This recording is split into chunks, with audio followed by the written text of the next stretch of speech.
اسی ماحول نے ادنا کو اعلیٰ کر دیا دیکھو۔ میرے میٹھے میٹھے و پیارے پیارے اسلامی بھائیوں، اللہ کے ولیوں سے نسبت حاصل کرنے کی برکتیں کیسی ملتی ہیں۔ امام الطائفہ حضرت سیدنا جنید بغدادی علیہ رحمت اللہ الہادی کا ایک مرید جو کہ بصرہ شریف میں گوشہ نشین تھے، ان کے دل میں ایک روز کسی گناہ کا خیال آیا۔ اس برے خیال کی نحوست سے ان کا چہرہ سیاہ پڑ گیا، وہ بڑے گھبرائے۔ 3 دن کے بعد سیاہی ختم ہو گئی۔ اسی دن ان کے پیر و مرشد کا رقعہ موصول ہوا، اس میں مرقوم یعنی لکھا تھا کہ اپنے دل کو قابو میں رکھو، چہرے کی سیاہی یعنی کالک دھونے کے لیے 3 دن تک مجھے دھوبی کا کام کرنا پڑا ہے۔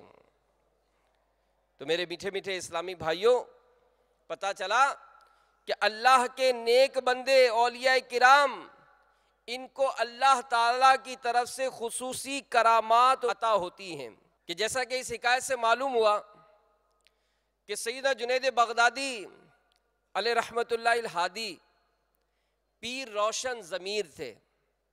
اللہ عز و جل نے ان کو بہت دور کی نظر سے نوازا تھا، جبھی تو آپ رحمت اللہ تعالیٰ علیہ نے بصرہ شریف میں موجود مرید کے دل کی کیفیت ملاحظہ کر لی، سیاہ چہرہ بھی دیکھ لیا، اور دور ہی سے باطنی توجہ ڈال کر مرید کے چہرے کی سیاہی بھی دھو ڈالی۔ تو پیر کامل کی برکت سے انسان گناہوں سے بچا رہتا ہے، اور اگر کوئی لغزش واقع ہو بھی جائے تو بِإِذْنِ اللہ تعالی پیر و مرشد کی توجہ کے سبب اس کا تدارک یعنی اصلاح کا سامان بھی ہو جاتا ہے۔ لہذا یہ بھی ایک برکت ملی کہ کامل پیر کی بدولت مرید گناہوں سے بچ جاتا ہے، اور یہ بھی پتہ چلا کہ اللہ کی یاد سے منہ پر ایک خاص نورانیت کا جلوہ نظر آتا ہے، جبکہ گناہوں کے ارتکاب سے دل بھی سیاہ ہو جاتا ہے اور منہ پر بھی نحوست طاری ہو جاتی ہے۔ خاتم المحدثین محقق علی الاطلاق حضرت علامہ شیخ عبدالحق محدث دہلوی علیہ رحمت اللہ القوی اولیاء کرام رحمہم اللہ السلام کی سیرت پر مبنی کتاب اخبار الاخیار میں حضرت سیدنا شیخ حسام الدین علیہ رحمت اللہ المبین کے حالات میں بیان کردہ 2 دلچسپ فرضی حکایتوں کے ذریعے پیر کامل کے ذریعے مرید کو پہنچنے والے فوائد سمجھاتے ہیں۔ سنیے، آپ فرماتے ہیں کہ ایک اونٹ کو چوہے نے جنگل میں چرتے دیکھا، کہا اے اونٹ تم کسی کے ہو رہو؟ اونٹ نے جواب دیا میں تمہارا ہو گیا۔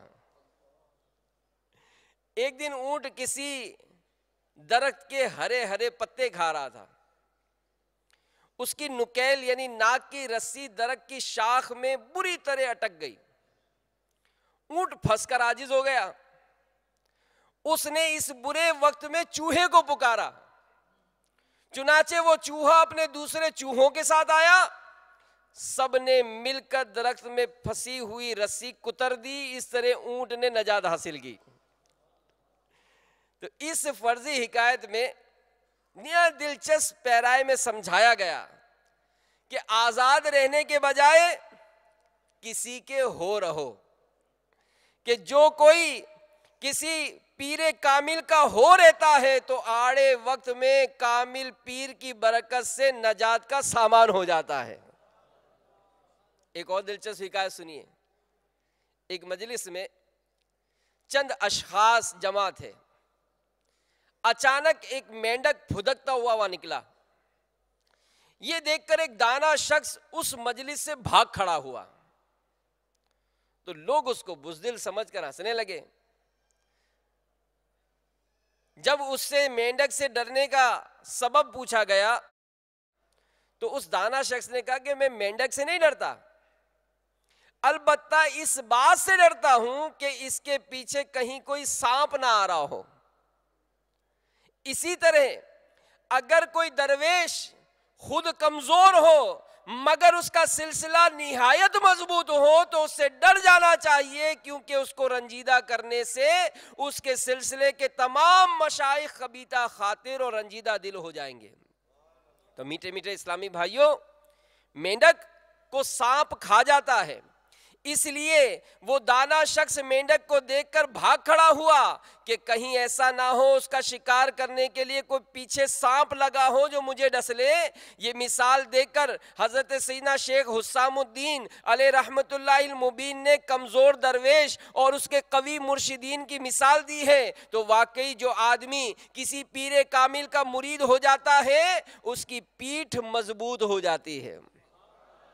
اگر اس کا اپنا پیر کمزور ہو بھی تو کیا ہوا، اپنے پیر کا پیر پھر یا اس کا پیر تو مضبوط ہوگا اور یوں دنیا اور آخرت کی بھلائیاں ہاتھ آ جائیں گی۔ میرے میٹھے میٹھے اسلامی بھائیوں، مدنی چینل کے ناظرین، مرید ہونے میں ہمارا کچھ جاتا نہیں ہے، لیکن ہاں ملتا بہت کچھ ہے۔